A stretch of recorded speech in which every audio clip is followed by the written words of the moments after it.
Yo, what's going on, guys? My name is the Geek Slays, and welcome back to the Scuffed Ass Podcast, episode 155. We're back with the man, the myth, the legend, the creator of FTI Studios, Kappa Matthias. How you doing? Holy fuck, guys. Jesus. Guys. Dude. Day after his I'm birthday, trying. boy. Happy late birthday. Well, thank you. But, dude, what the fuck? How am I supposed to even say hello? What? My hands are doing the rubbing thing where I'm trying to start a fire with my hands, dude. Trying to start a What the fire hell? with my How are you hands. doing? Man. Yeah. There you go. It's still not as good as the intro Zero gives, but I try my best. Oh my god. I think that's how we kicked off that one last episode, the first time you had me on. We just talked about Eero's intros for about 20 minutes. Because that dude goes above and I swear, before the podcast starts, he like writes out 100 different intros to see which one sounds the best. Like, he goes hard with that. I'm just like, yeah, we got, this guy, this cool dude.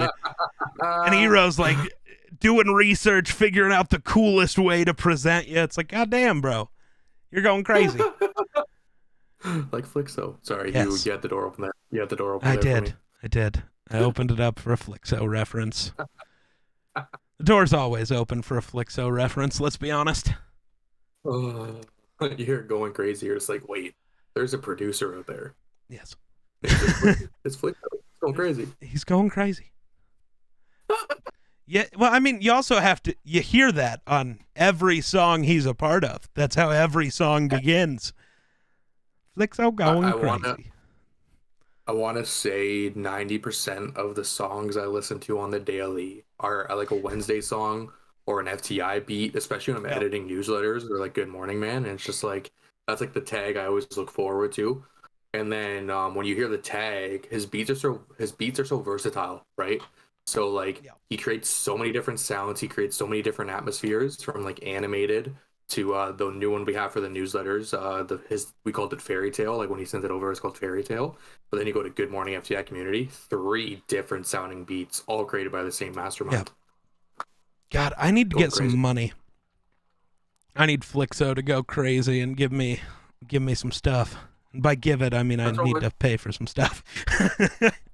That's what I'm always telling the lads. I'm like, yo, you literally have a producer right here who could like provide you custom stream stuff.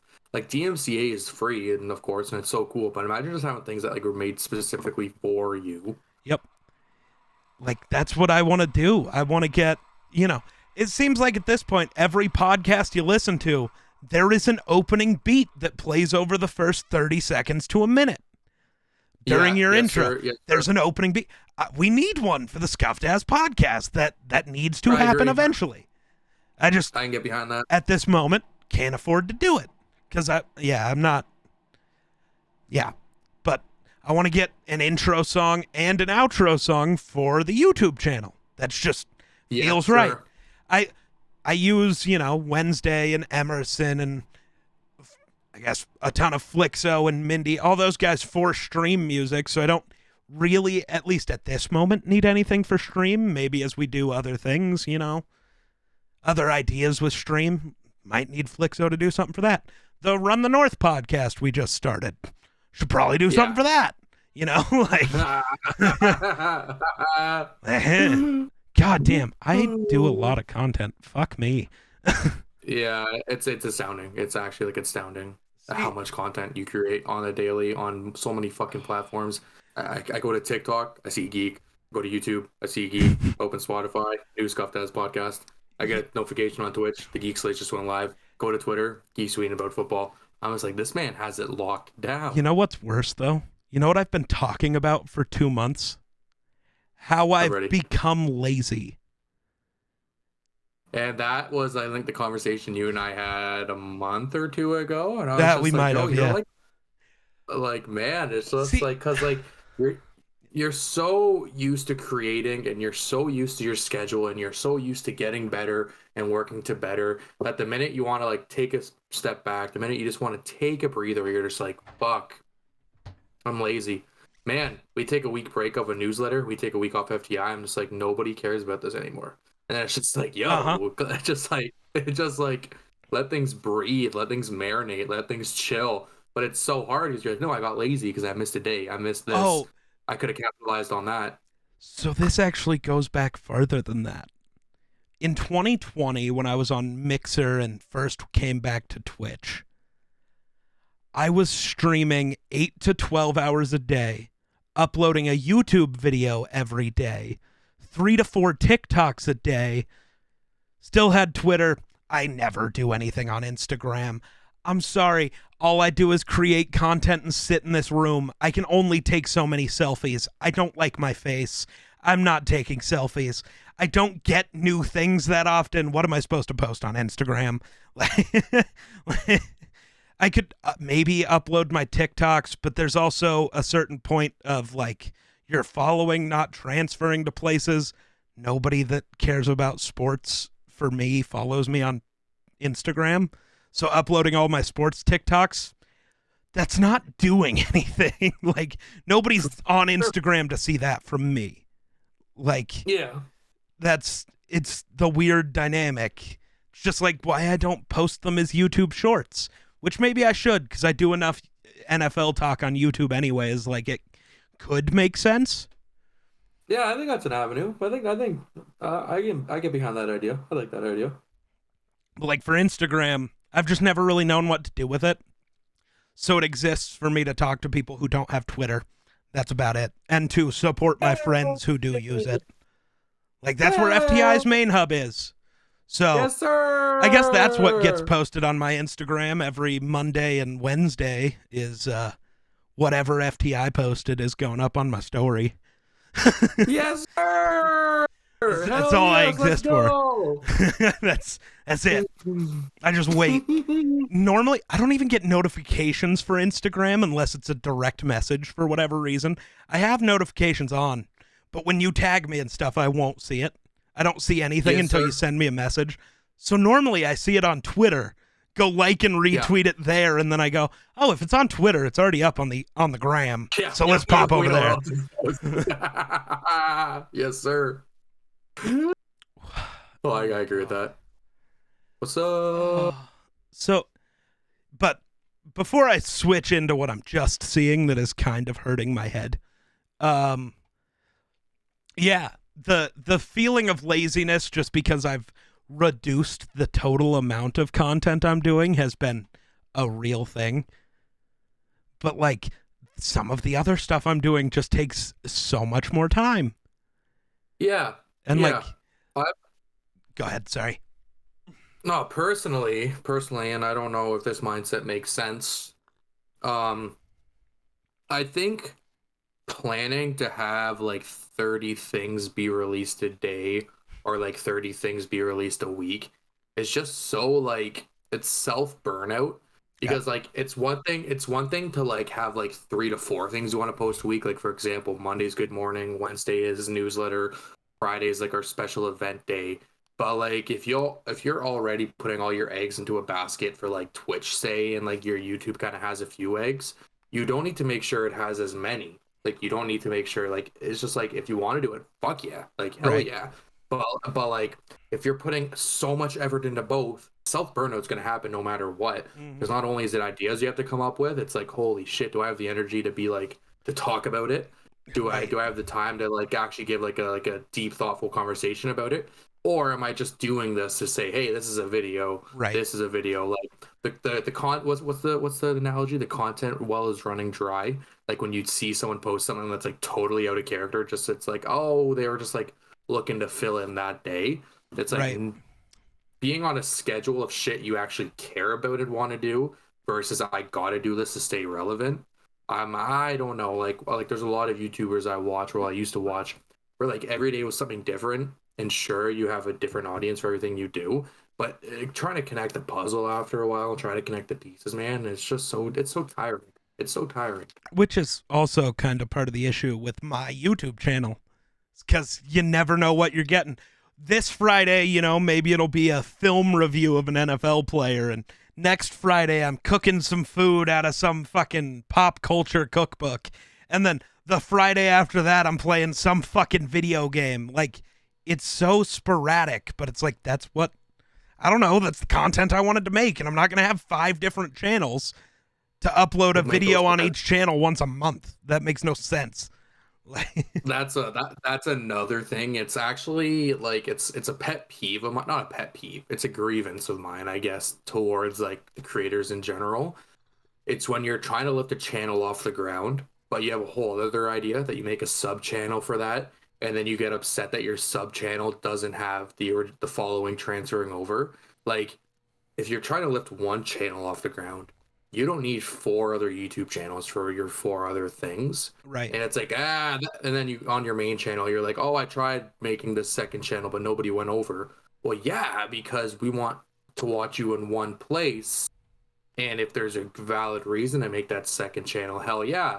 Like if you're a day in a life or a vlogger and you want to do gaming, 2 separate channels. Sure. If you want to game Nintendo, Sony, and everything, you don't need a Nintendo, Sony, Xbox channel. You just need your main channel. That's also why I named myself the way I did. The Geek Slays allows me to keep a lot more under the one umbrella than a lot of things would. Like it's not purely dedicated to football or to gaming or to whatever, which kind of allows me to do whatever thing I want to on my channel, at least for now. Now in 2 years, if stuff blows up, sure, maybe it is smart to keep the Geek Slays channel as only gaming and then make a cooking channel and a football channel. Maybe that makes sense.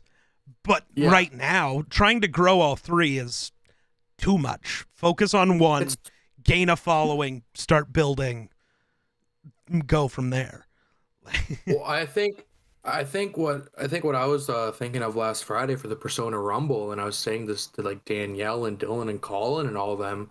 I was like, FTI has so many avenues, and everybody knows of FTI from like so many different sources. Whether you're a music artist, Geek knows the spiel. Whether you're a music artist, a content creator, a visual artist, like we've connected with you somehow on some way on a different platform. Mm-hmm. But we had everybody in a Twitch chat. And it's like the community comes together in one central place instead of saying, hey, you can watch the Persona Rumble across all of these channels. It's like, no, we'll tell all these channels they can watch it in one central hub and meet there. Mm-hmm. Like, I don't know who was mentioning it to me. They're like, oh, are you doing like a multi-stream? Like you're going to like stream it on like TikTok, YouTube, Instagram, and Twitch? And I said, no, we're just going to promote it for one platform and like, come watch. It went to YouTube the next day, but that's also because we were running it at 9 p.m. at night on a Friday.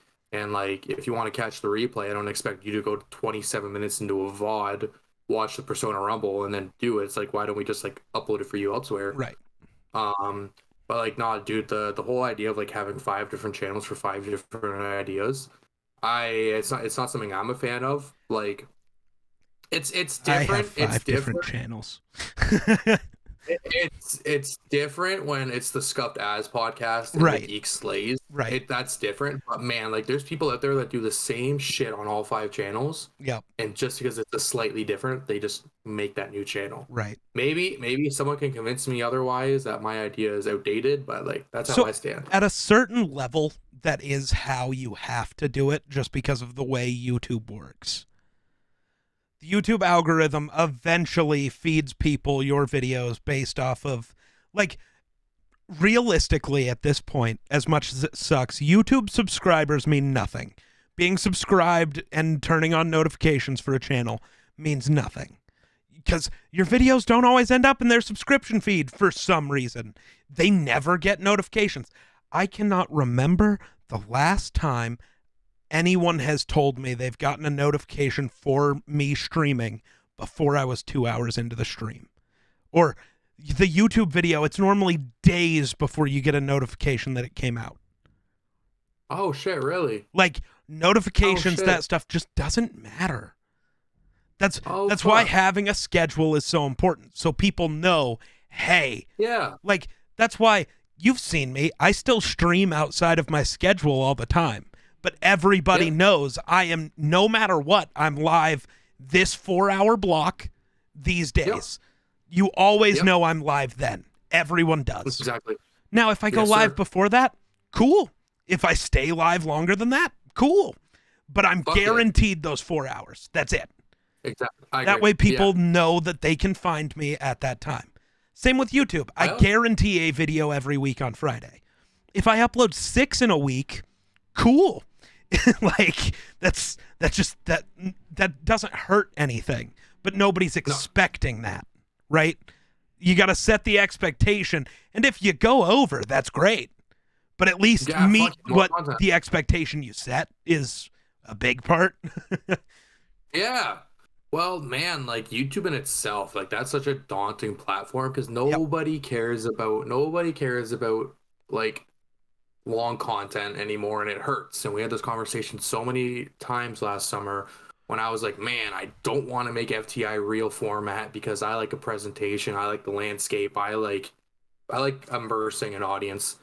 It's nobody's everyone's attention span is less than 10 seconds. If I can't grab your attention span in 5 seconds, what's going to make you stick around for 4 minutes? And Yep. now the weekly Good Morning FTI communities and Instagram newsletters and such are under 2 minutes and 20 seconds, and I can fit them on Twitter. Is that my goal? No. I like doing like catch the preview, tap the link. But then now I'm just going like, holy fuck, these are getting shorter because you have to grab people's attention span. You have to make sure they're following all the way through. And then it's just like, yo, remember the days where you could like upload like a 20-minute video, new channel or not, and people are like, yo, this is cool. But like nobody sticks around for like long videos anymore. Mind you, I do. Like when I watch a YouTube video, I need it always to be over 20 minutes because I don't want to know what I'm doing in 21 minutes from now. I'd rather know I'm watching just like the one video. Um, yeah, I forget how we got to that point, but No, that you but brought up a really good point. this is a good conversation though, because like that is a thing. People, long form content is dying. Not completely, Yeah, because you can see podcasts are still huge, yeah, but because it's a different type of content, you don't have to sit down and watch it. You can throw this on in the background and go work out, go clean, go whatever. Like yeah. this can exist at all times for you.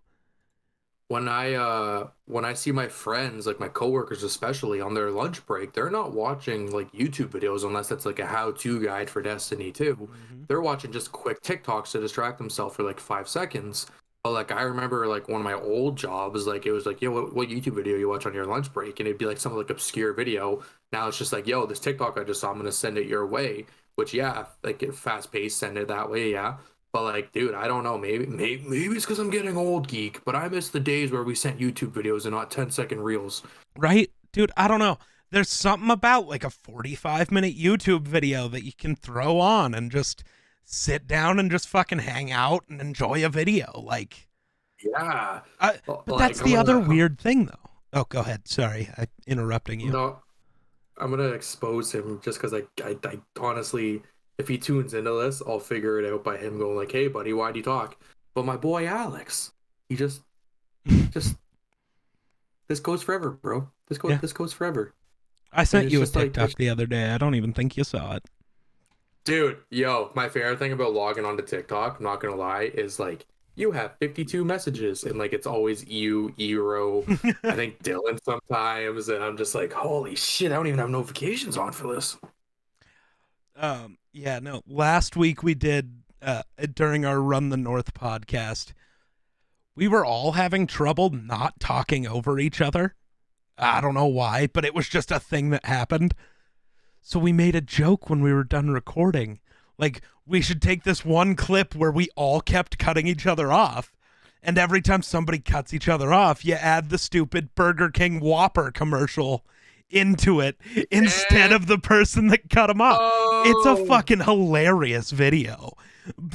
yeah. That's the one I sent you. Oh, Yeah. Yeah. oh, fuck. Okay. I'm checking TikTok after this Yeah. cast. Okay. But that's the other nice thing about Run the North compared to. So I used to have. Let me look at all these channels here. Like 2 months ago, I was running. I haven't really started with that one, so it doesn't count because I now have a. I turned one of my old channels into a VOD channel, but I haven't Yeah. actually started the process of uploading VODs because, oh my God, the only way I can right now is download them and then upload them. That's like a 4-hour process because of my internet. Yeah. So, like, I'm trying to find a better strategy for that before I start because, like, That's a lot of time. But so I had my main channel, I had the podcast, then I had the sports channel I was doing that wasn't originally just me. I had another streamer buddy. We were basically doing a multiple times a week sports talk show. Okay. But then it was right when we decided to do it right before COVID started, really. Okay. So like 2 episodes in, everything got canceled. The NBA season shut down. The Olympics got like everything just died. So it's like, how do we do this show now? Yeah, Like, literally, what are you gonna talk? Yeah. All we can talk about is sports, and sports are just shut down. What do we do? So we just kind of ended it. And then like a couple months ago, I uploaded a couple videos to it, and then I was just like, dude, why don't I just upload these on my main channel? This is stupid. I agree. If I was still working with that guy on it, but it's been a couple years now. He's moved. He has a real job. We just can't do that show anymore. So it's like uploading content that's just me to that channel is not the point. Like it was supposed to be a show. So if I do sports content, I'll keep it for myself. And then Run the North. And we were going to do stuff with Revolution. And that all kind of fell apart because TikTok can demotivate you very fast. Yeah, well, dude, that's the thing. Like, don't look for instant success and everything, right? Like, right. But after 3 months, if you've grown 0, you will have to figure it out. And with that one, it's like it requires 3 of us to all have the same amount of time to work on stuff, like the same days at the same time. And then after we record it, all of the editing, all of the uploading, all of the figuring out the analytics and creating thumbnail, all of that fell to me. And it's like, dude, we don't have the time. And then all of this work, we're seeing nothing. Like, I don't want to do it all anymore. Like, I can agree with that to a point, man. But like, honestly, like, look at FTI's 2022. Like, everybody fucking. Like, I love FTI and I love it, but for looking at it from a number standpoint, we didn't really grow in 2022 in terms of the numbers.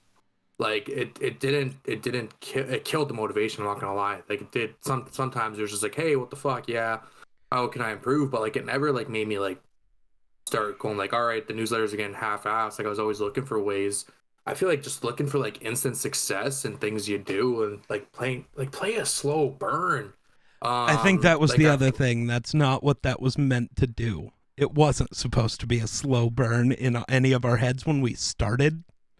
Yeah. And the other thing is, there's also a difference between, not much growth and it being a slow burn to just no engagement on the videos at all.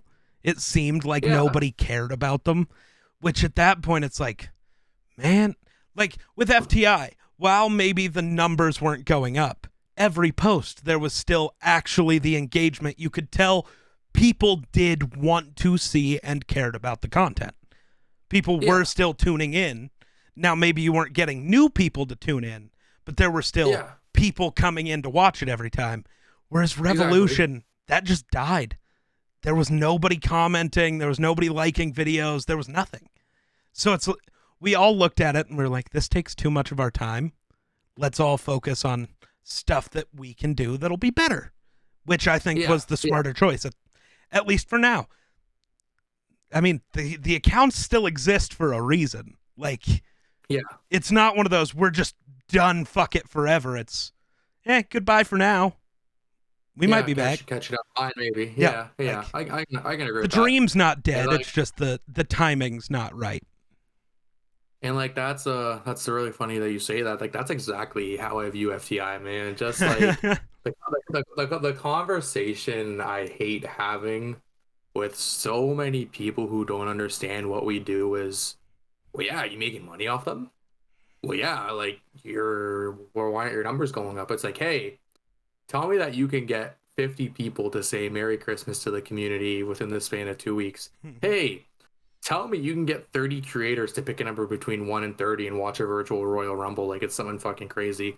Hey, tell me that you can get somebody new to say good morning to the community every week and not have to repeat a good morning. Hey, And then everyone's just like, well, numbers, numbers, numbers, monetization, monetization, monetization, money, money, money. You That's could be not doing what's this. It's like, important. hey, come sit in my computer chair. Come look at the conversations and the relationships I'm developing with the Geek, Mega Matt, Joash, Entity, LD, Artie, Radical, Jedi, Showtime, Ben, Eero, Bryceus, Grayson, Freeze Ray, Nathan 709, Queero Tacos, Ballistic Gaming, Nintendo Cisco, Eternal Weasel. And now tell me that what I'm doing is not worth it. Well, and it's not just that. Then look at the relationships that those relationships have built. Like, Dude, how often do dude, you see me and Entity gaming together now and just hanging listen, out and chilling? ooh, Or, dude, yeah, yeah. Entity and Ooh, Eero brought me in. But then I guess Artie falls into that. Me and Artie didn't know each other before FTI. dude, And then dude. One-Eyed Bandit's been on the podcast multiple times at this point. Emerson, Wednesday, Emerson, Mindy, like, dude, you know, I don't mean to cut you off, you're good. but you bring up a really good fucking point. What I absolutely hate, bro. And before it was just swipe off the shoulder like a five knuckle shuffle from John Cena. What I absolutely fucking hate, and yes, I hope this is like one of the stream clips we can promote later on the Okay. FTI stories, is when people say, okay, Mindy and Wednesday have collaborated and created a song. Where's your cut from it? The whole point of FTI is so you go network and do things like that. That's my cut of it in quotations. Right. Okay, well, You this built person the connected. network for us to all work together. Yeah, dude, like, oh, okay, yeah. When I think it was when Keeping You came out. Yeah, it was when Keeping You came out, and like Wednesday sent me like this voice memo, and man, like I have this voice memo saved to my phone. What really bugged me when I was showing people it, 9 times out of 10, it's like, oh, so you're making money off that? And it's just like, can you like take that dollar sign away really quickly and realize that just like you connected these people to like make a song and now everybody gets to enjoy it? And if you want me to play the other side, I can see it from their standpoint to a T. But like money is spent so fast, like they're not gonna forget that how they connected. Like they're like when you and Entity stream or when you and Entity play games together, you're not gonna forget how you guys met. It's Right. not just gonna be like it's not gonna be like, oh, like yeah, we met like a while back on this thing. Like no, you guys know how you met. You Mm-hmm. guys know why you guys are so important to each other. Mm-hmm. Like, dude, Grayson from Good Morning FTI Community. Fun fact, I don't know if we're breaking the FTI fourth wall. I've known that guy since I was 14 years old. I like, like we live in the same city. I saw him on the bus on Friday. And then it's just like, I look at Grayson and I'm just like, I think it's so fucking crazy that we know the same group of creators and they know you. But man, I don't know, man. It's about the money, man. Like if you're not making money, you're not seeing something. If your numbers aren't going up every day, you're not seeing something. Sit in my computer chair. You're Do it, you're please. seeing it. It's something I've had to get through my own head a lot. There are gonna I be think times where the growth isn't there. There are gonna be yeah, times where you are going to lay in bed after working all day on content and you are going to think, man, what am I doing wrong? so But what do you so actually got to do? First, you got to look and see if there's anything you can do better. That is always the strategy. Look for improvement. But there also comes a point where the strategy is just keep working. yeah, You can't get so in your head about it that you can't do it anymore, which is the point that I was getting to. That's why I stepped away for a week and just fucked off the internet for a week. That's just, yeah, I needed that. My brain needed it. Now we're good. Now we're pushing through walls again. That's what you got to do. exactly. like now my new thing I like to show people is like I don't want to bitch. I don't want to come off. I don't want to sound Right. like I'm coming off like I'm bitching. But it just happens for too frequently to not notice it. Like Right. this whole conversation about like what are you doing? What are you doing to make money? What are you doing to like grow your followers? Man, I will take being in Couch Magazine's debut magazine Oh, out of shit. hey, Matt, you've helped me out so much and you've introduced me to so many people. Would you mind coming in and joining the magazine? You know how fucking cool this is, dude. That's fucking dope. Yeah, like, dude, it would have been so much different if FTI was a monetized platform where I charge you to be in it, I wouldn't have got this opportunity Right. because our relation back then was he gave me money to promote him. Nah, Dylan is a cool guy and Couch is a fucking amazing brand. We built that connection and now we're going like, hey, do you want to be a part of this because you did that for me instead of, hey, I don't really have to do anything because we made that money payment way back when. Right. I know we've talked about it many, many times, and I know I've talked about it with pretty much everybody. I just That's the one thing that'll always bug me, man. It's just the whole like, hey, so like your numbers, hey, like that money is not happening. No, Hey, I'm but happy. dude, no, the cool shit that comes from the relationships we've developed is awesome. Like, eh, Timmy Toucan made the FTI Snow Globe. I didn't know Timmy Toucan a year ago at this time. right? Well, it's, Wednesday drops a new album and hits you up the night it drops like, "Yo, what do you think about it?"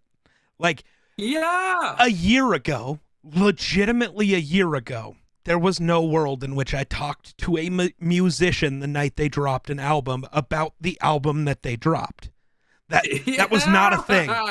Now, that's a thing with Exactly. multiple artists. Like Well, multiple, which is wild. dude, Like the like relationships we're developing is insane.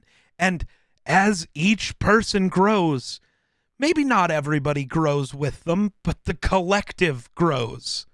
There are more eyes on everybody as each person grows in their style. That's how that I works. I think I was having this conversation with my coworker Matt, and we were kind of talking about like how like artists don't like being paid in exposure, and I'm just like, well, like I get that, like I understand where they're coming from, but like as you just said, it's just like I can go drop off a coffee to Aiden at work, and I can say I was talking to Ero, and then talking about Ero goes into Emerson and asking how Geek was, how his Right. entity doing, like so on and so forth. Like that shit's so fucking cool, man. Like that shit is so fucking cool. Um, I don't know. It was actually really fun because like Matt, the other Matt, was in the chat for the Persona Rumble, and he messaged me after, and he said, "Yo, like I get this. Like I understand exactly what's going on." I'm like, "Thank you." And he's like, "Hey, yeah, this was pretty entertaining," and I was just like, "Fuck yeah." Because that's what we're about. We're about fucking entertaining. Like we created something, and now we're Yep. about like showing each other. Sometimes, and I will bring this up. Sometimes do I complain that like I wrote a newsletter article, I put all this work in, and then like the artist doesn't say thank you? Yeah, Yeah. but so many of them do say thank you, so it makes up for that. Right. And that's the thing when you do especially what you do because you chose not to have it be monetary at all, which is a good choice. At least not monetary at all in the sense of you get featured in a newsletter not by paying for it, but by, you know, you start talking with FTI, FTI checks you out, sees what you're about normally. If you seem like a cool person with a good whatever you're doing, because that's the thing. You cover musicians and content creators and photographers and graphic designers and all of that different stuff. Yeah, every once in a while you're going to get burned by somebody who was just trying to use you for growth. That's going to happen and it sucks. But guess what? Even if they were paying for it, it would be the same thing. It'd be the same result, yeah, Only more often exactly. because more people would go, well, if I'm paying for it, we're not building a relationship. I'm just paying for it. So And fuck you. you've set an expectation for how that's supposed to look. Like maybe sometimes do I read back a newsletter and go like, oh, we could have emphasized on that. But at the same time, I didn't have like this daunting like, yo, they paid me to talk good about them. I'm talking good about you because we fuck with your shit. Right. Entity is striking. Entity sending your news is running a whatever the saying is. He's running a home run with your article because Entity loves what you do. Yep. But like if you're paying me to write about you, I get to go half-ass it because all I have to do is make sure I wrote about you and it's being somewhere where public eyes can see it. Yep. Like it's and that's the thing. Eventually the money comes. It does. It might that I think that's the other thing that the internet has tricked people with because you have certain, you know, look at the Paul brothers a couple of years ago and how they went from nobodies to 20 million subs on YouTube in 6 months. That's Doing a insane. flying clothesline to Ricochet in the Rumble. Holy Also shit. insane. But like that's not a thing that like that's not how most creators are. You don't just appear at the top.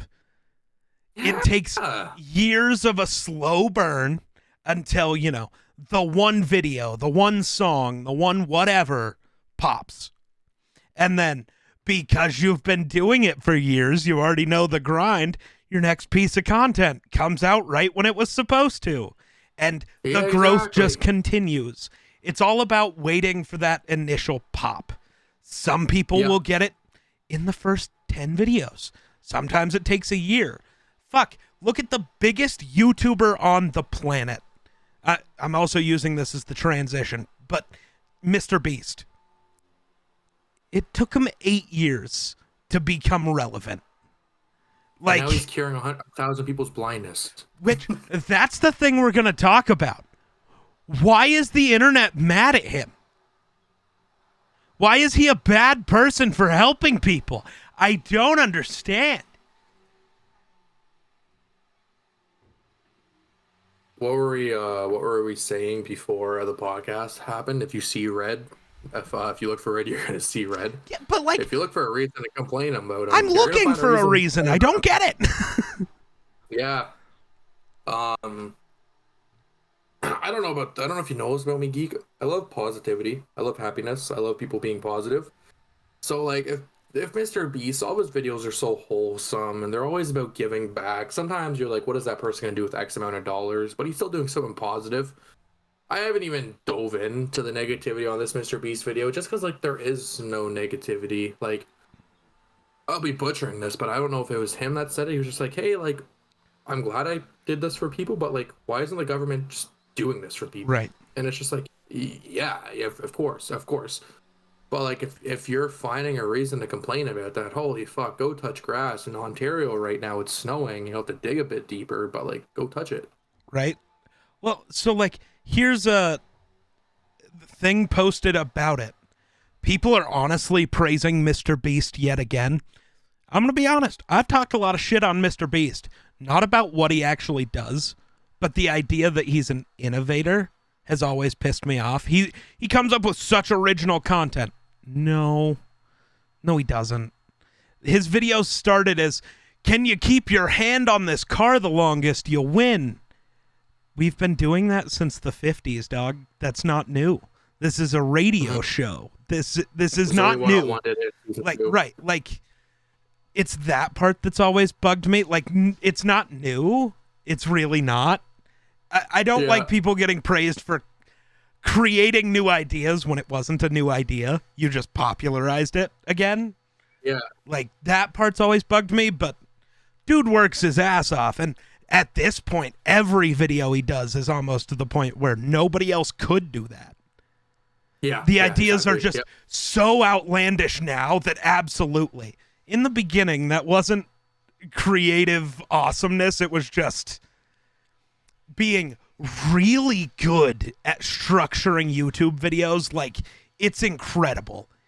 Every bit of his videos are so perfectly structured and perfectly shot and that you gotta give him credit for. But like, the idea behind it, not always original, which is fine. Not much is original in this world anymore. It's just not. Every idea has been hatched by somebody.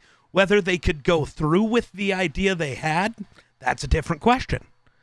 But almost no idea is a new idea. They're just ideas.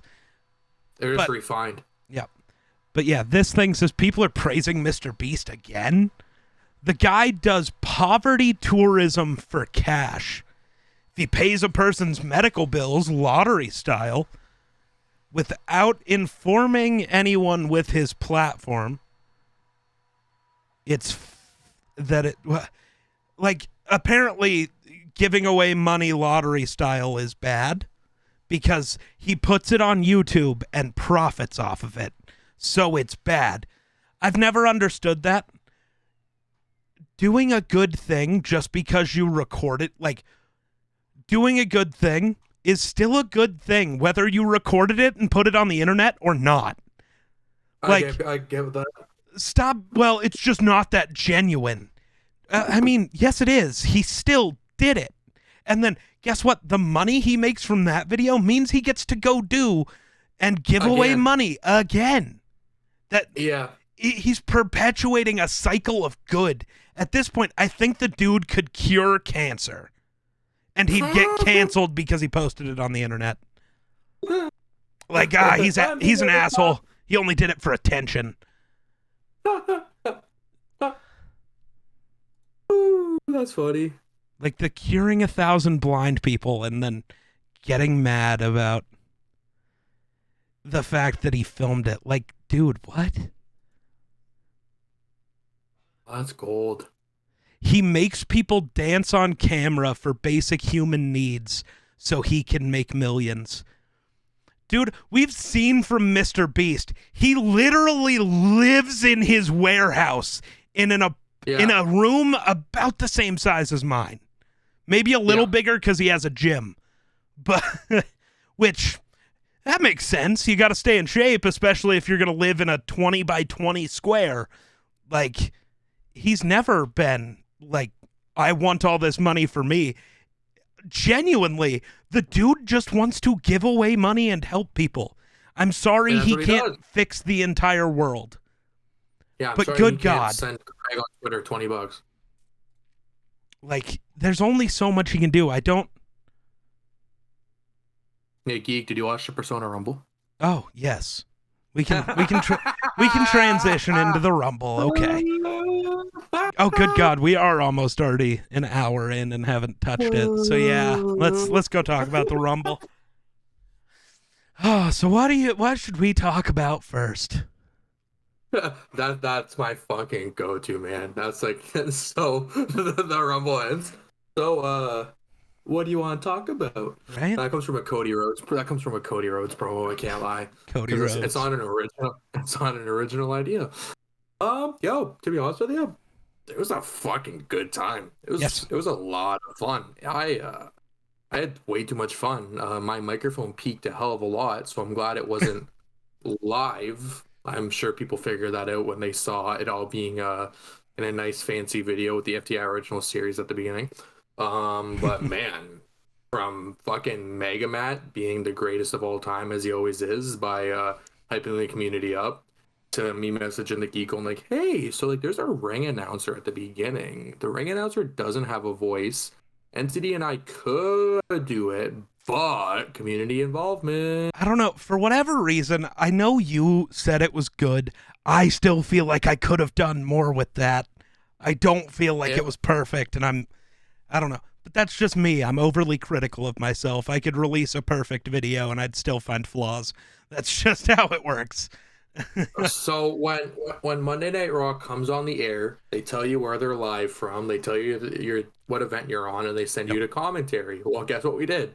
You told them we're in the FTI Coliseum. You said what the event was, and you sent it to Entity event on commentary. Yeah. And then that little cheeky undisputed Easter egg I had to have for entrance 1 was specifically for you, Eero, and Hardy. That's bro. amazing. Like I was like, yo, these people play Undisputed in the chat. We'll just make Undisputed the entrance song Fly as a Fly.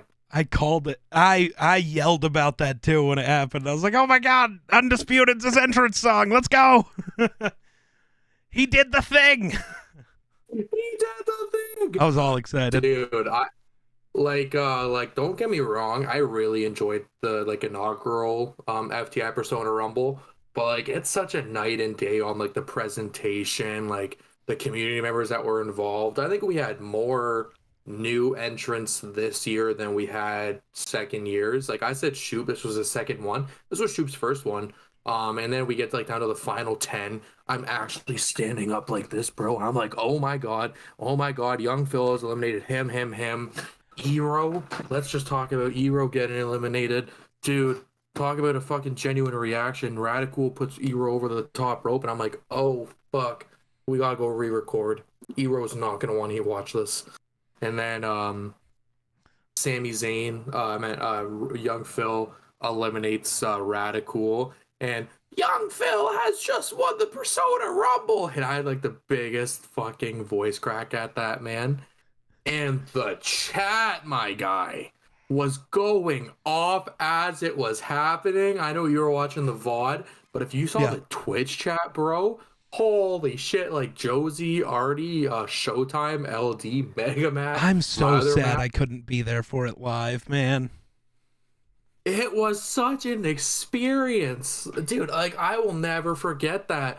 I FaceTimed Danielle before it happened, and I said, "Hey, I'm gonna disappear for the next 2 hours." And she's like, "Oh, no, no, like I know." And then she's even lurking in the chat, and she's like, she's like, "You look so happy while you do this." I'm just like, I'm having the time of my life, man. Like Yep. there is people who don't watch wrestling caring about wrestling because they're watching community members represent these guys. Yep. Holy fuck, year three's only around the corner.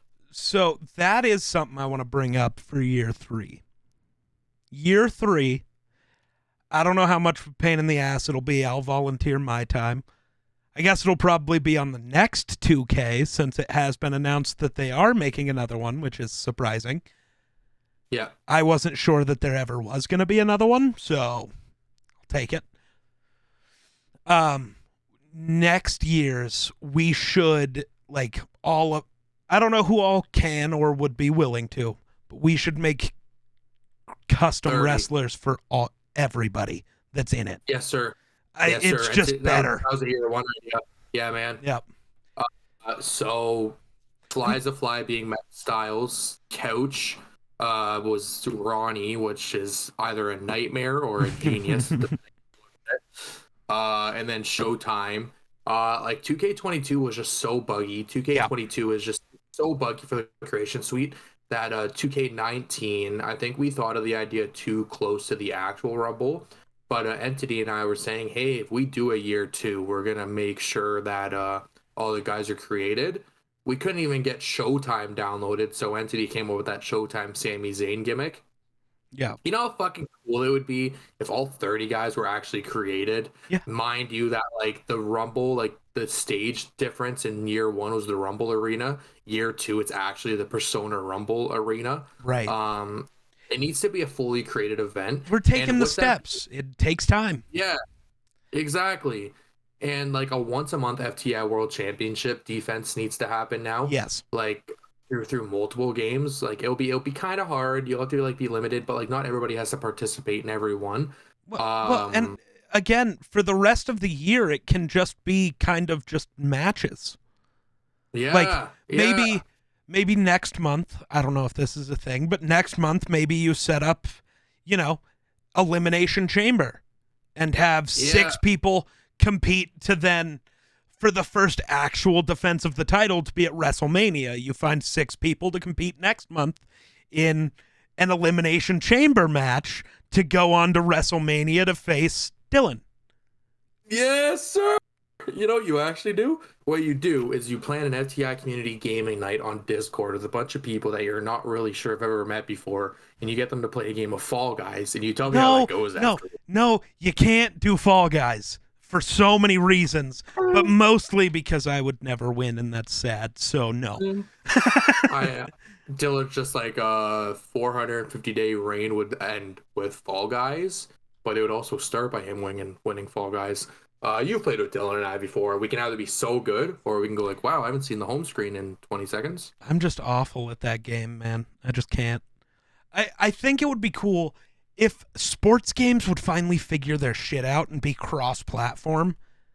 Because having a world where you actually, maybe eventually, it's maybe Eero holds the belt again.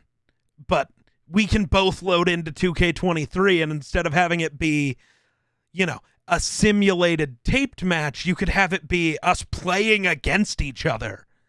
Exactly. And then we just take the VOD of that, give it to you for you guys to commentate over and all of that stuff, really up the quality after the fact. But like have the actual match be played. That'd be cool. For a Rumble, that would never work. Trying to keep 30 people connected would be ridiculous. But well, SmackDown versus Raw 2011 or WWE 12 had the 30-man Rumble thing, and I think 2K22 brought it back, but that was before cross-platform was even an idea. Right. So if you had like a 30-person cross-platform Rumble, dude, holy shit. Right. That'd be nuts. And then, so real quick, I gotta ask, because it felt very odd. Because me and Ero were the two people for this Rumble cutting promos, because we get too into it sometimes. Yeah. We enjoy the bit, man. It's so really much easy fun. to buy into the bit. It makes it so much. It makes it so much more important, man. Like you're not only for you guys is it fun. You're convincing the community, like, oh, this is an event. Like this is Yeah. actually going down. This ain't just a random Wednesday newsletter. Like this is like an event that like Yeah. we're all prepared for. Yeah, like that was fun. And I think had both me and Ero jumped the gun on it just a little faster, allowing, Jedi and Wonder and Artie and everybody to kind of get into it, I think we could have made the promos we were cutting a lot bigger, making the whole thing bigger. But I think we all were just kind of like, do we really want to do this? Is it really good? What's up? No, sorry, man, but you bring up a good point. On commentary, when Josie comes out, she was represented by AJ Styles. I was like, hey, Josie has had a lot to say about this Persona Rumble because she was gonna cut a promo. And regardless, now you can just like say it's like that backstage talk. But like it was Ero's promo that led into Josie wanting to cut a promo that led into the Geek sending me the promo, and then it was like we have two guys. They're technically from the same realm almost. Like everybody in Geek's community knows Ero and vice versa. So it's like, oh shit, my team Ero or my team Geek? Right. Fucking Grace then goes and ruins that and eliminates no, sorry. It was so set up. One of us was gonna eliminate the other, and it was gonna be so good. Yeah, man. Yeah, like what was happening? Oh, Mega Matt makes the save. Yeah. Fuck, that could have set up another match, not even for a title, but if you do an Elimination Chamber one, if we decide to keep doing an FTI original series wrestling thing, you could have had the next card, because it wouldn't be a 30-person Rumble, it would be a 6-man Elimination Chamber. Yeah. You could have had just a fuck it, Ero and Geek aren't part of that. They're blowing off their own feud in the match before, so that the video gets to be long enough that, because a 6-man match may only be a 15-minute thing. So then you have this other match also that exists for, make the video longer, more stuff to get people hyped for. That could have been awesome. But then the game had to ruin it by Mega Matt saving Ero. And then I'm going to have to fight you, Mega Matt. Oh, the challenge has been laid out, Mega Matt. I am sending this to Mega Matt when this is live. There we go. There was a moment in the ring. So young Phil is leaning on the right hand of the ring. He's like leaning, and Will just walks right past him. Yep. All Will had to do was clothesline Randy Orton over, and like I referenced that. I'm like, turn. Yeah, I was so mad watching that because it's Randy Orton, and I'm still pissed at Phil. Why am I the only one who had to eat an RKO? What? Let's talk about, and young Phil asked me this yesterday when I was having my birthday dinner. He's like, was it rigged? And I said, no, it wasn't. And even if I wanted to, you are too obvious of a person that I would rig it for. Like you hear my excitement as Dylan comes in. I'm like, oh, here comes young Phil. But as he's getting eliminations, I'm like, holy fuck, holy fuck, holy fuck. And he wins, bro. And like the genuine, like, fuck, no way, you'll never shut up about this. If it was a rigged Rumble, it wouldn't be fun because like half of it for me is mine and NTD's commentary. Yep. Like that is half of it for me. So like I don't want that to be ruined or watered down because we're like predetermined.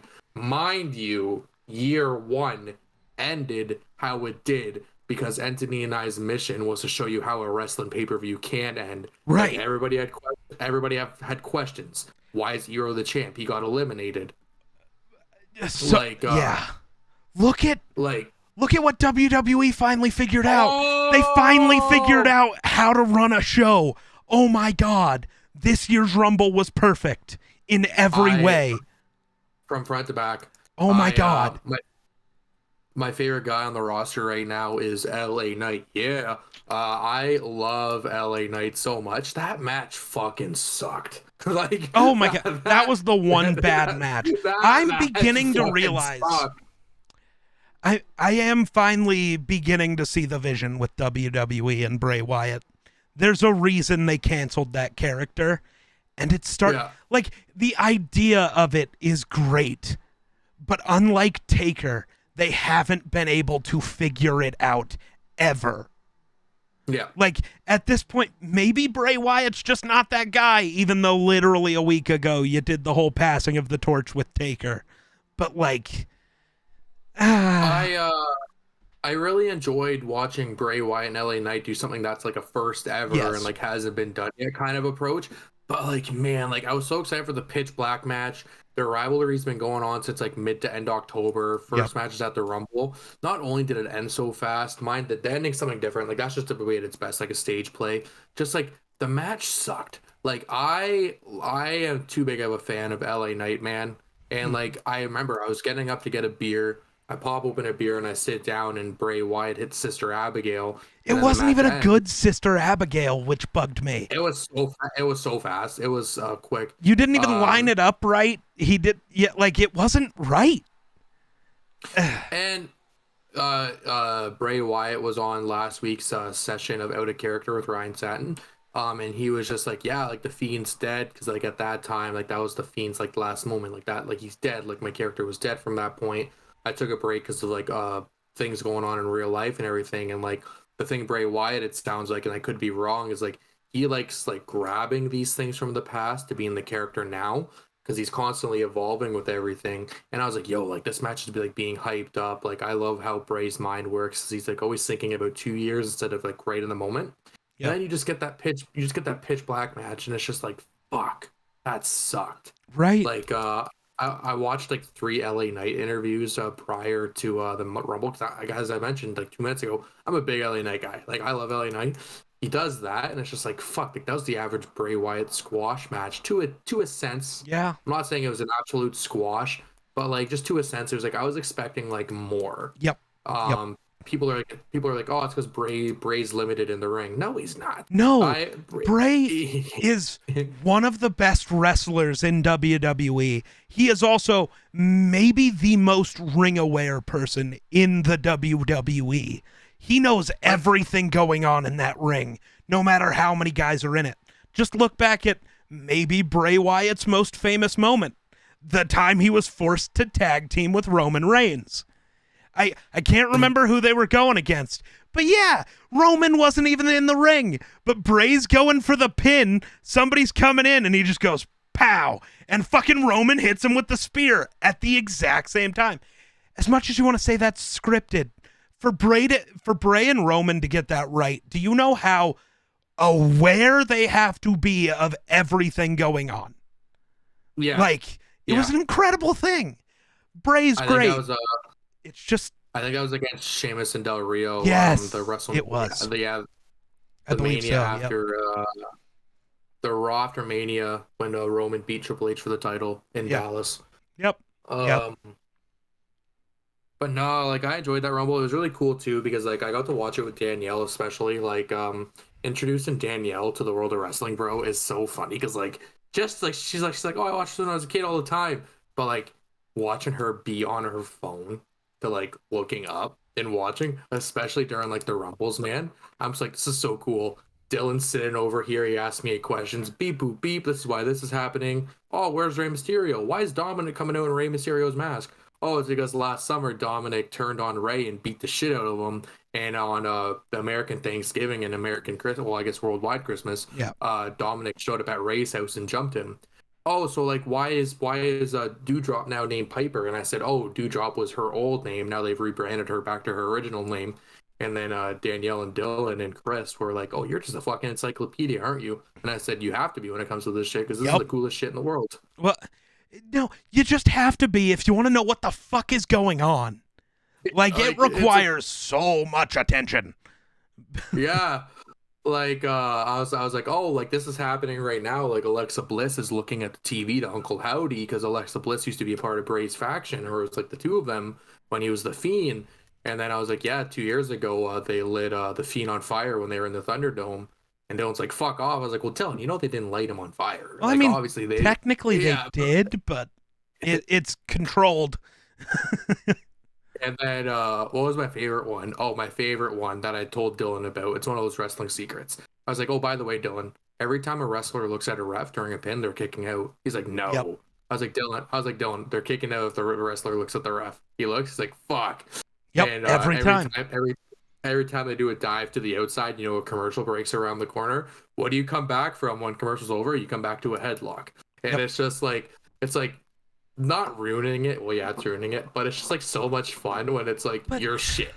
But then there are also wrestlers who beat that some of those stigmas. Watch Roman.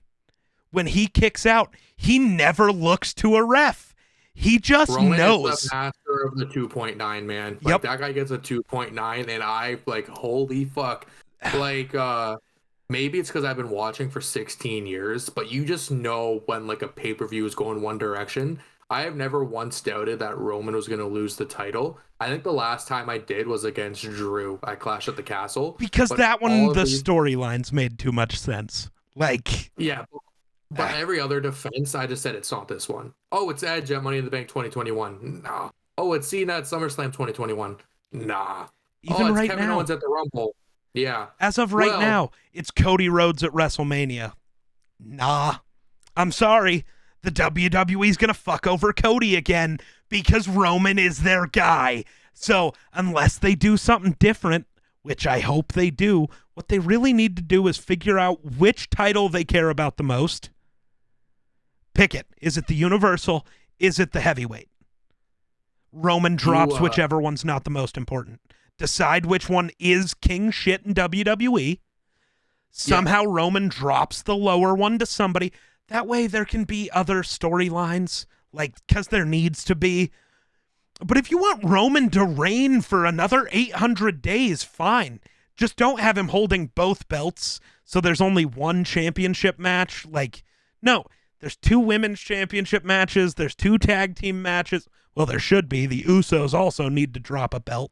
You want them to run with one forever? Let them run with one. I don't care. Stop with both.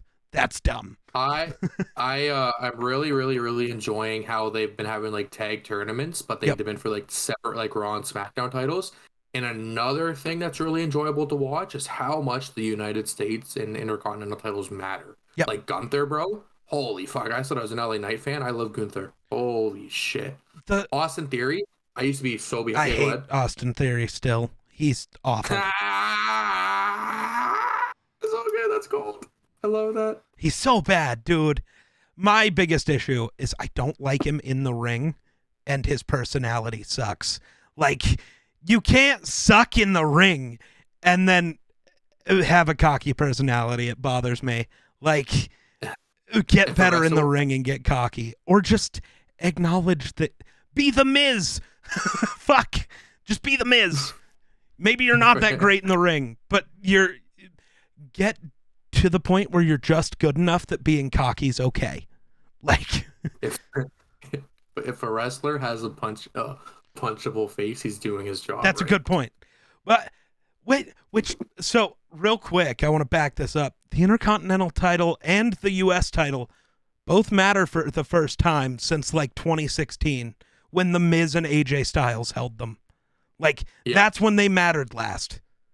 Once The Miz and AJ lost those titles, nobody gave a fuck. No.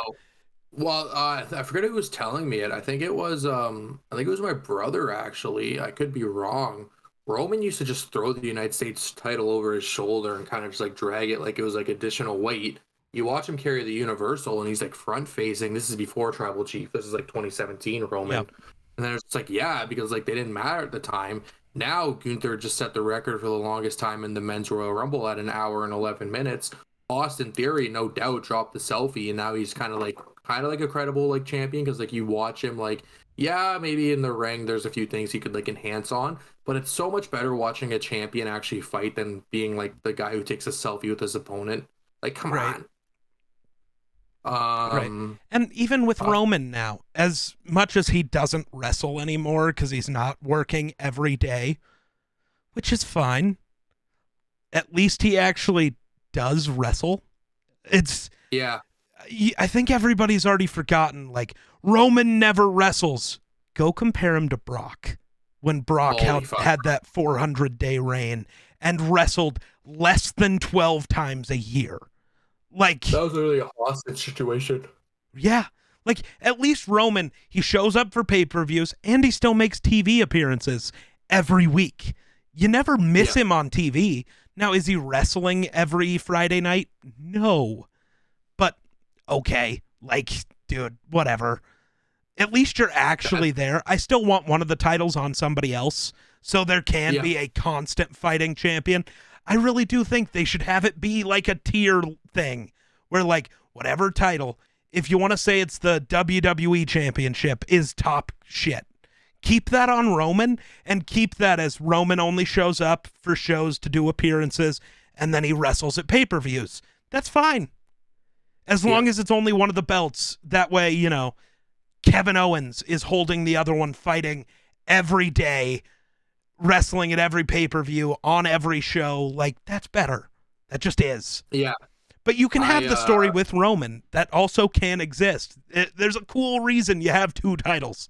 Like, yeah, exactly.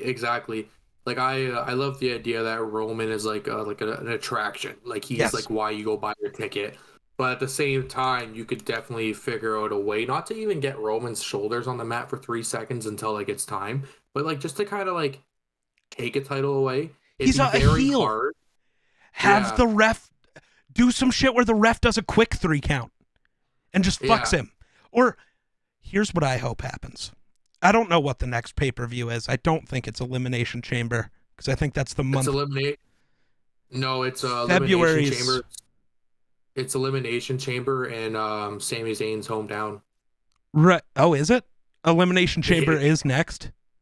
Yeah, February 18th. So that's what you do. First of all, Sammy's as hot as he's ever been. Like, Sammy is at his king shit right now, and Roman is getting more heat than I have seen any heel get maybe ever.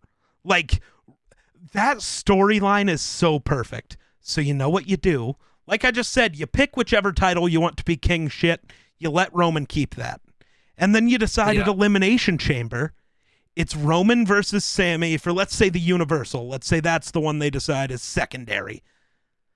I don't know if that's the one they'd choose, but whatever. Let's say that's the one they choose as secondary.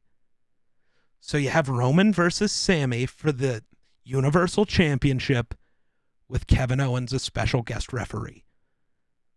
You imagine. Sammy hits him with a blue thunder bomb, rolls him up, and KO, instead of a 1-2-3, it's a 1-2-3, and it's over.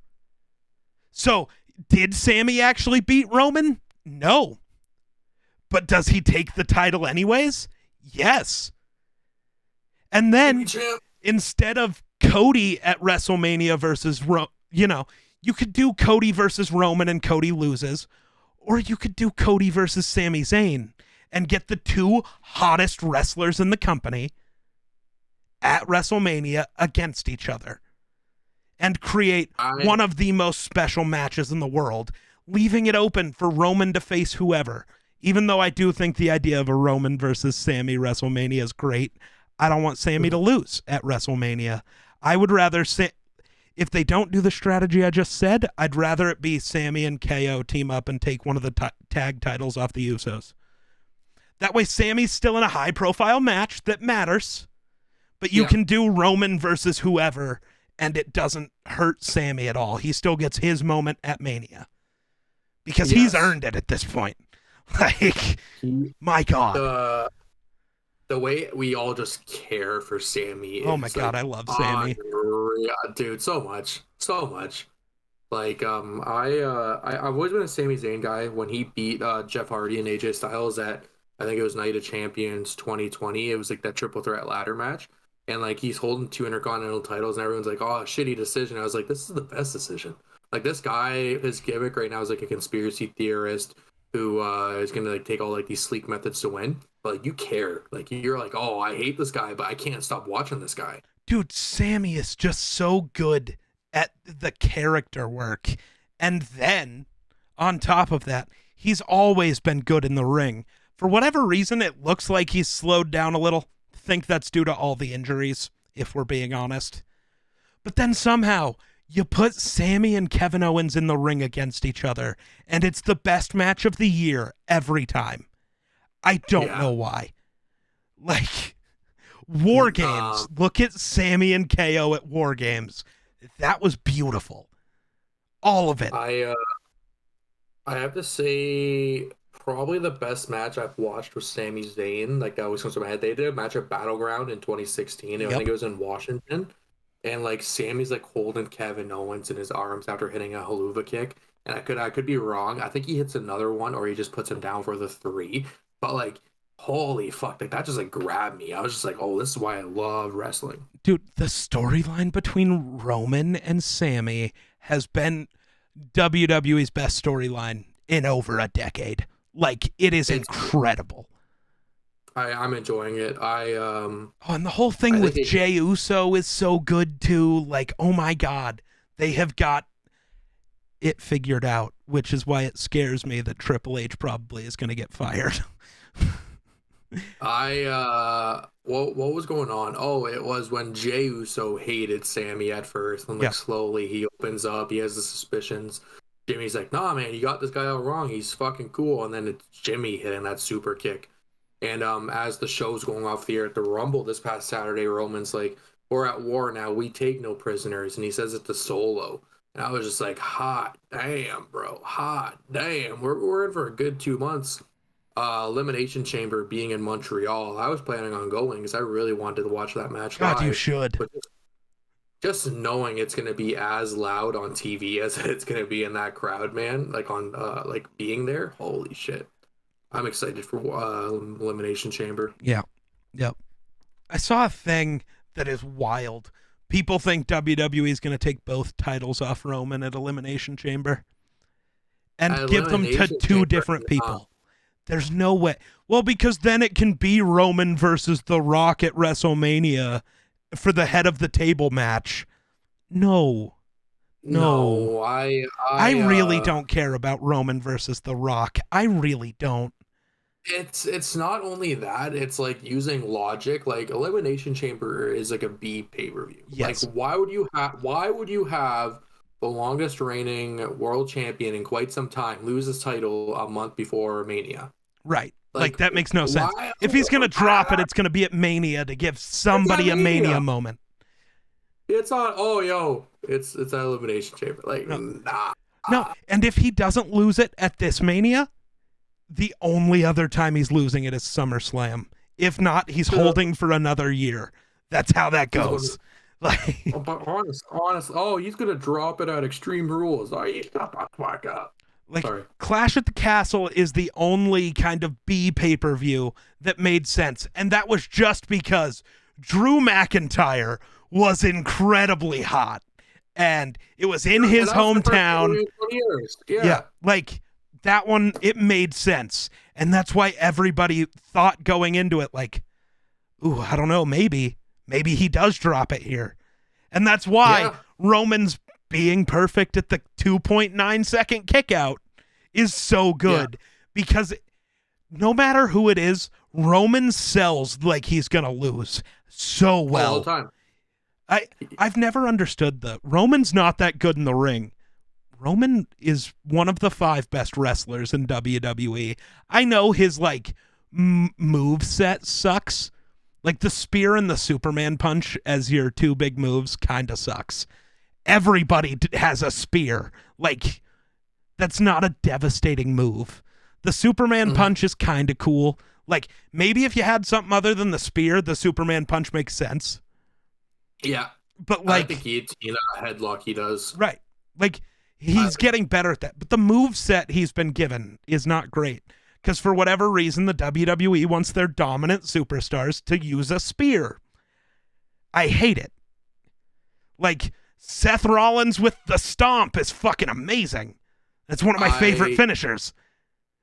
I can't get enough of Seth Rollins in general. Dude, I love Seth Rollins too. There's a reason for like 5 years my ringtone on my phone was Burn It Down. Yes, sir. Like, Yes, sir. you call me and you do. You get burn it down. It was great. Oh Uh, shit, mom's calling. yeah, dude. In public, it gets reactions. It's hilarious. But like Seth Rollins, I think that's also part of my thing. I didn't watch wrestling when I was younger. Like, Mhm. I was in like high school when it finally got introduced to me. I just never cared. And when I started watching it, you know who was big and or getting big? The Shield. So Yeah. Roman, Dean, and Seth are my 3 favorite male wrestlers. I love them. They can do no wrong in my book. That's not true. I agree. There are certain things they could do where I would be like, oh, fuck those guys, I guess. But I don't think any of them are doing that, so it's okay. And then on the women's side, it's Alexa Bliss and Becky Lynch. I've always loved those two. I like those two. I don't know why. That just is what it is. Those are my people. For Becky, I know what it is. She's Irish. Yep. That's my thing. Irish, my family's Irish, and then I love Irish accents. No matter who talks with them, they're amazing. They're so good. I'm one of the few people in the world who says the Irish accent is the best one.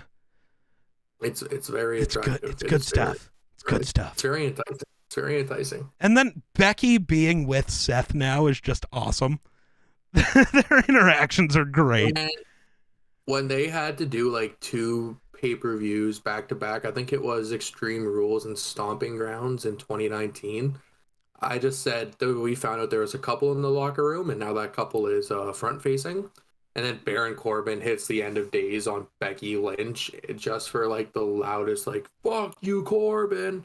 Yep. Seth Rollins is a curb stomp. Dude, satisfying. Satisfying.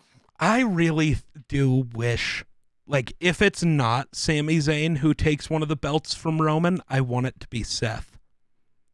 I think Seth Rollins, Sami Zayn, and Bobby Lashley are my main 3. I want Seth to win the Money in the Bank and hit another huge heist on Roman.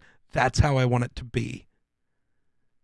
The heist of a century. I want the heist of the 2nd century. Like, fuck it. Roman has a crazy match at SummerSlam against Braun Strowman and just gets shithoused, barely wins. And while Roman's still laying there, burn it down hits. Here comes Seth. Immediately curb stomp, pin him. And that's how you steal a title. Because then Seth gets to be, Roman, I've done it to you twice. Like, you get to set up, Roman and Seth feuds are so good. They're both so good at their character work. Damn. That match was 8 years ago this April. Yeah. The Lesnar and Roman match where Seth cashed in. Holy fire truck, Batman. I wasn't even watching WWE at the time. Kind of.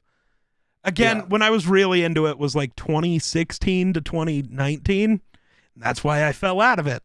Is because when I really got into it, it was the ending of what was good and going into the dark times for WWE. That's why I fell away so easily. I can't watch the Thunderdome stuff, man. I personally cannot watch that. That is the description of the word depression. Right? Is the WWE Thunderdome. But I still turning Roman heel finally was the best decision they could have made. Roman's so much better built to be a heel than a babyface. He just is. Like the I don't give a fuck heel. Like, I don't care about you. And the look, his look is just better as a heel. You see that guy and it's easier to think bad guy than good guy. I don't know why. Because I don't think that way about the Usos. I think they work better as baby faces. They can pull off being heels because they have forever at this point. But and honestly, turning heel is kind of what saved the Usos. They were kind of stuck in mediocrity. And then the Uso Penitentiary happened. And suddenly they were great again. That's just... Welcome to the Uso Penitentiary. Oh my God, I love them. They're great. That was the time. Yeah. I like that. WWE in 2016 was a good fucking time. Yeah. Because then A couple years after that, you get the return of the Shield, which was amazing to watch. Like, I love the Shield. They're the best. I really do. Dude, what I would give to see Dean return one more time, just once. Yeah. I think there's a way you could do it, Okay. but you would have to establish another dominant faction, kind of like the Authority, that would require, for whatever reason, it's been fucking over Roman and Seth for like a year. And it requires them to make more devious and more devious plans. And then at a WrestleMania for basically one final match for Dean in WWE. It would have to be like a one time you return for one show thing, which the WWE has done before. They literally did it this year with Mickie James while she was on another show. Yeah. She was the champion in another show, actually.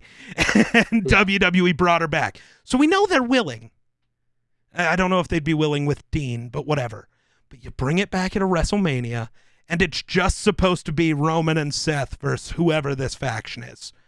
Fuck, maybe it's Imperium in a couple years. I don't know. But, yeah, like, you bring them back, and when it's supposed to be Roman's music that hits, without any spoilers, it's like a Hardy Boys moment. The Shield Best music starts, and it pans up to just Seth Rollins standing in the entrance. And then Roman walks up behind him, and then Dean walks around Roman to stand by Seth the way they always did, and that will generate the biggest pop in history. I guarantee that would be pretty. Especially if there's no, like, you don't do what you did in the first Shield return, where, like, the Miz is bringing it up. The Shield's not getting back together. You never say anything about the Shield. You don't mention them one time. It's just Roman and Seth working together. If you never bring up the Shield and Dean just randomly appears there, oh my God. That's why the Hardy Boys worked so good. Nobody knew it was coming. That was my first WrestleMania. Really? Yep. The first one that I actually watched and not just the highlights for. Like, I was actually paid for it, sat down to watch the whole thing. That was a Mania. That was my grade 12 WrestleMania. Yeah, that was a good WrestleMania. Yeah. I enjoyed that one a lot. That was good shit. That's what sucked me all the way in. Phrasing. You did it. You did it. Hey. Oh, man. It's wild. Going back to the Persona Rumble, because I was about to get to this, and then we got distracted with WWE, because same weekend as the Persona Rumble was the best Royal Rumble in years, so we'll take it. So I remember you asking us all for numbers. Mm-hmm. I definitely didn't pick number 29. What? Yes, sir. How did that happen? I get Ero being at 30. He's the champion. There's really only two answers if you're the champion entering that match. You either enter at 1 like Roman did and you have to fight the whole fucking thing, or you enter at 30. That makes sense. Why was I 29? It was so much easier to ask you guys for specific numbers than asking if you guys wanted to be in the Persona Rumble. Because if I would have said to you guys, like, hey, you guys want to be in the Persona Rumble, especially the new faces, like, oh, what's that? Instead of just like, hey, do me a favor, pick a number between 1 and 30. I'll see you on January 27th. Right. You shuffle those lads. You predetermine your final 4. You predetermine your opening 2. Hey, man, 3 to 25. That's gonna be a good time. Okay. Because I was like, when you asked us for numbers, I definitely said 8, 17, and 22. I came out at 29. So yeah, nobody got their original number on nobody got their picked number on purpose. That's funny. Ero heard in Mega Matt's reveal when it was like the participant announcement number 1. Ero thought by him being first announced meant he was first in the Rumble. I'm not gonna lie, no matter who you are, the 2K games are not simulated to make number one go far. Like Timmy Toucan going from 4 to 30 was Yeah. very surprising. You're not going from 1 to 30. You like I will sit on Twitch and simulate 10 Royal Rumbles to see if I'm wrong, but we would have had no like story the whole Rumble if Ero was tossed as quick as number 6 was tossed. Right. Like so having Ero at 30 was very nice because like, oh, is this guy gonna dethrone Ero? Okay, we've seen all 30 guys, we're in the playing field, we're on the battlefield or whatever. Who's gonna eliminate him? Right. You have Radical eliminate him. Nobody's really thinking of like Radical's like participation in this Rumble because the storyline right now is between Ero and Geek and Ero and Grayson, especially Ero and Grayson because year Yep. one Grayson got fucked. Year two, Umaga eliminates fucking Grayson. So you're like, yo, okay, so it has to be Geek then. Like that has to happen. And then it's Radical, and you're like, oh shit, we're crowning a new champion, and our champion, who has been so adamant about being Mr. Two-Time, has gotten eliminated. You have Ero enter at number 1. He's eliminated by number 6. And now from 7 to 30, you're getting a new champion. You didn't figure out you're getting a new champion until 30 minutes in. Right. And even then, there's more storylines.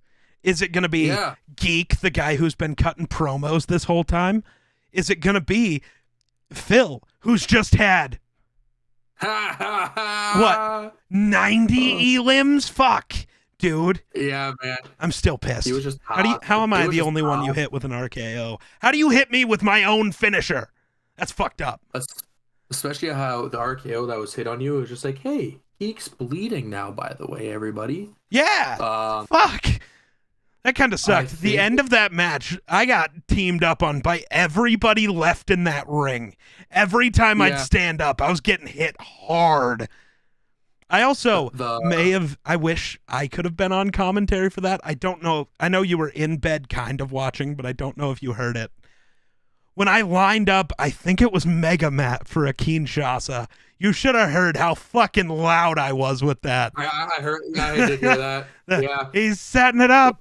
Kinshasa. Oh, dude, I fucking screamed that. I love it. just like Corey Graves. Yes. Nah.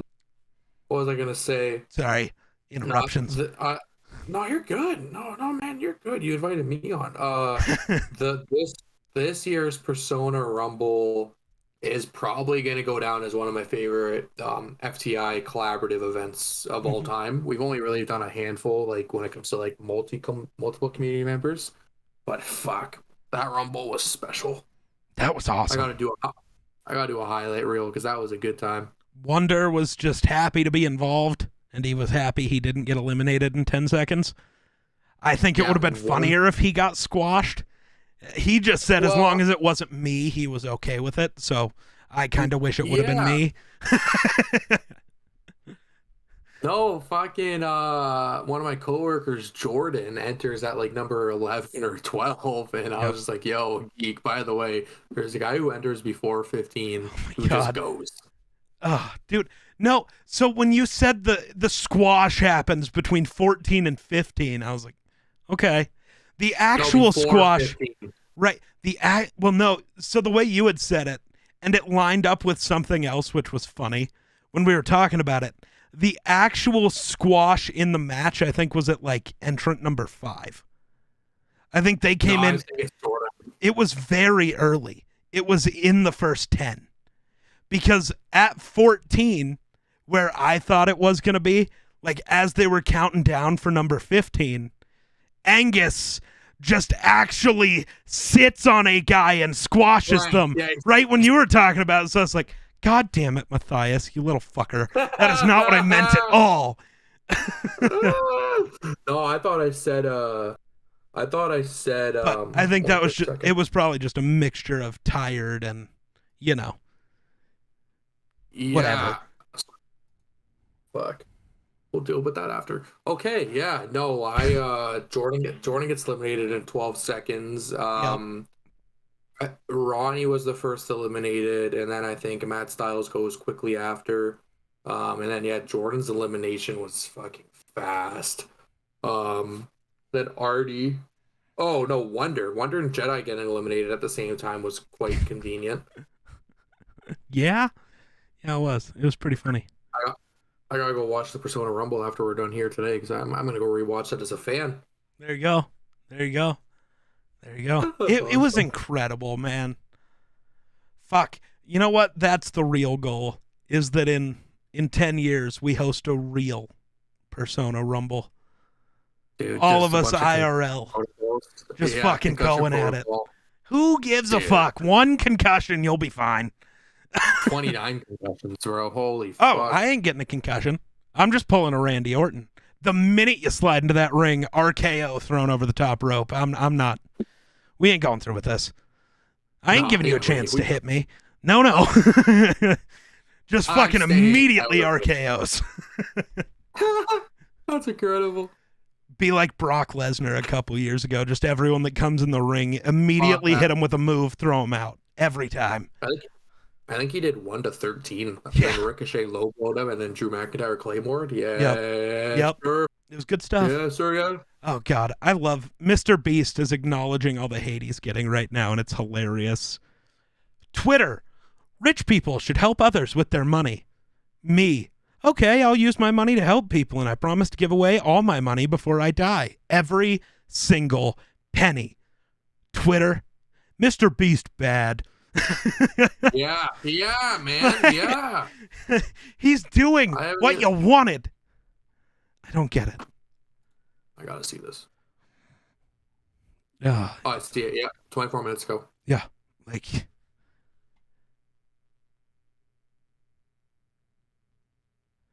That is incredible. Oh fuck. Okay. I don't Maybe get this it. is something we. some important shit happening. Should we wrap Yes, sir, up? but We can wrap up. We're an hour and a half in, and it's technically past the time I start my stream anyways. So if you need to wrap, we can wrap. All right, we'll pick this up at a later date with that. We'll get you back on for sure. I still want to do the episode with you and Entity. I just haven't so even bad. tried to work that out because it's. I love Entity, but trying to plan with somebody who's 14 hours ahead of you is a little tough. Yes, sir. Like trying agree to with get that. stuff to line up because just between our time differences, it's tough. Like, and that's only 2 hours. 14 Yeah. hours where it's an entirely different day for him. That's hard. Time zones are have to record stupid. at like 8 or 10. Yeah. Time zones are fucking ridiculous. We have to record at like 8 or 9 if that had to happen. Yeah. So we'll see how that goes, but eventually there's something to look out for. Real quick, is there anything coming up with FTI that you want to mention? Anything coming up soon? Oh, are we talking about a music album? I think we're talking about a music album, and we'll Oh. leave it at that. Oh. Interesting. I don't want to talk too much about the music album because I think the last time that we were doing this back in May, I said Emerson's Music Corner was 2 weeks away.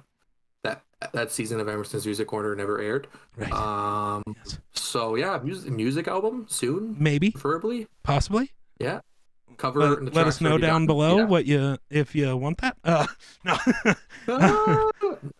Honestly, other than that, it's kind of we're approaching our 3-year, which holy fuck, Damn. on April 27th. So I already hit up the designer. I want to do something for that.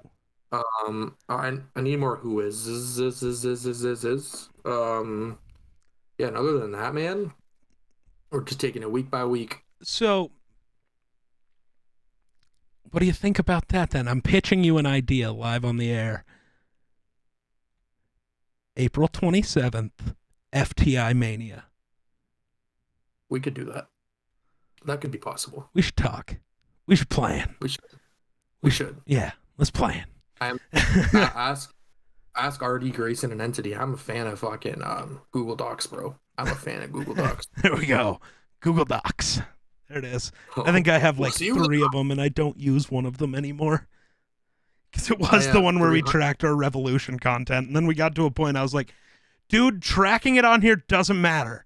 Because every time I think of a Who Is or a Guess Who character, I'm not going to scroll and read 150,000 names. I'm just not gonna. If we do one a second time, we do it a second time. Fuck this. Yeah. Yeah. Well, sir, thank you for this. This was fucking awesome. It was great. It's always a blast. I love doing this so much. I'm so glad we got to do this again. It's so good. Conversations are great. We need to talk more, damn it. Not over text. We need to just talk more. And hang out, man. Like the date, like when I'm able just to message you, going like, "Hey, Fall Guys, Dylan, Colin, and I are playing. Come hop on." Hell yeah, I'll be right there. Right? Normally, it's normally, yeah, I'll be there in just a minute. Sometimes it's like, fuck, I'm not home. Or fuck, I am in the middle of recording a video and it has to be out at noon tomorrow. I cannot. I do not have time. I am so sorry. Ooh. Tell everyone I love them, but I can't. I will be in this chair for the next 18 hours because if I'm not, this video does not make it online. And it is not a good time. No, I get so mad at myself if I miss an upload. Like, there is nothing I will beat myself up over more. It's missing an upload? Yeah. I'm the same way. It's mostly like for this podcast, because this one's already recorded, 155 weeks in a row, I have not missed an episode. I do not miss episodes ever. Technically, it's 154 weeks. The first episode dropped on a Monday. The second one was on that same Friday, so it wasn't a full week. But same thing, though. Yeah, I don't plan to miss one anytime soon. You're going to have to kill me first. 155 straight. Yeah, that's simple. That's only 3 years. You know. Actually, next episode will be 3 years, technically. Oh, shit, yeah. 156 will be exactly 3 years.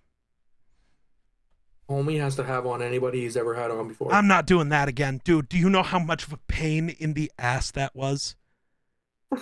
And that was with just the people I'd had then. Yeah. Now there's been so many more new guests. I don't think that's ever happening again. I really don't. Dude, I couldn't even get everybody back on the first time. And I planned it for 4 months. Holy fuck. And people still said, I don't think I can make it that day. Well, some people just never responded at all. Yeah. It's like, all right, dog. And then, in a week trying to find time for Mindy and Wednesday and Emerson, just those 3 alone would be difficult. It would be. They do a lot of stuff. Aiden is a workhorse. Yes. Aiden is an actual workhorse. Yes. The fact that we found the 2 hours to record his solo episode, I'm happy about. Goddamn. It's tough, man. People's schedules are annoying.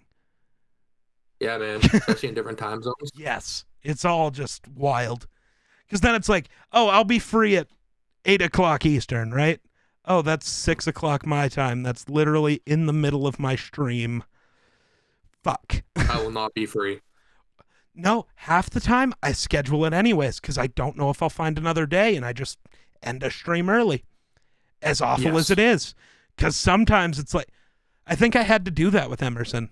It was like, dude, we've been trying for 2 months and can't find a day. Fuck it. I'll skip this stream. I don't care.